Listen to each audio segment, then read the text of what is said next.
For the technical market analysis, we're joined by Bruno Estier. Good morning, Bruno. Good morning, Sam. First of all, how would you assess the equity of the last 2 weeks? The recent rise, in fact. That's right. In fact, it's much better than I feared.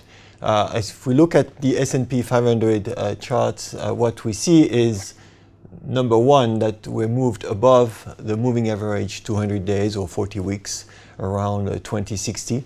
And number two is that we also managed on a weekly basis to move above the weekly cloud around 2040. Okay, so what does this mean for the short term then? Short term, it means that we have moved quite a lot, in fact, from 2000, which was the daily cloud, to 2080, 79.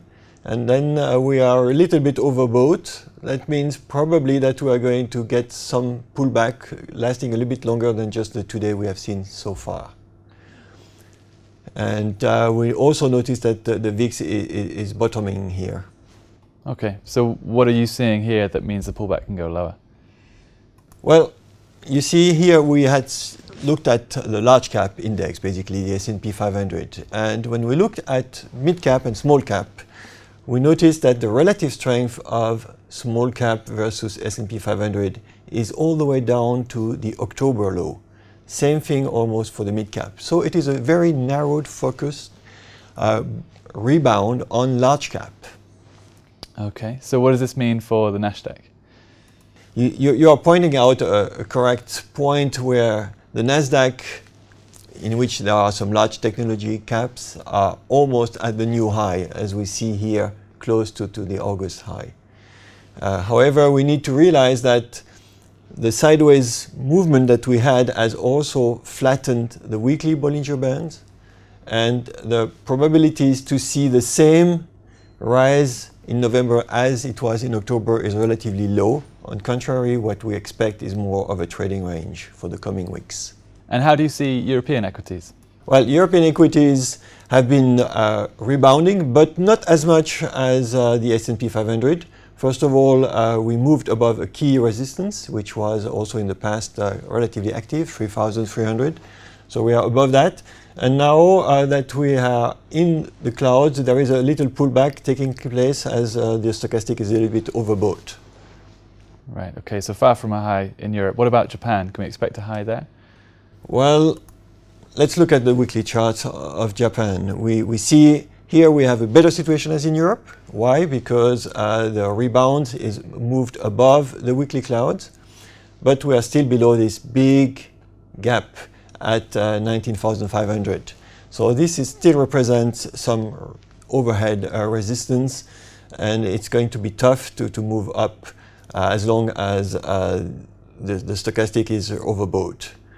So here, when we look at the short term, what we noticed is that the rise is capped by something before 19,500. Already 19,100 is a key resistance, and as long as we stay above 18,000, we'll remain probably in a sideways trading range.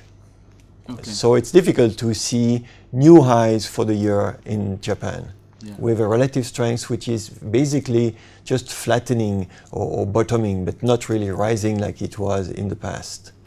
Sure. Okay. Well, lastly then, Bruno, what about emerging markets? What can we see there? Emerging markets are really probably the key things to understand what's happening right now. If we looked at the relative strength of emerging market versus S&P, it has rebounded a little bit, but recently in the last 2 weeks, while the market was making new highs in the S&P, it's not accelerating on a relative strength basis. That means that the emerging market as a global entity are remaining below their 50% retracement, which remains a little bit bearish, and already it's overbought, so probably goes sideways.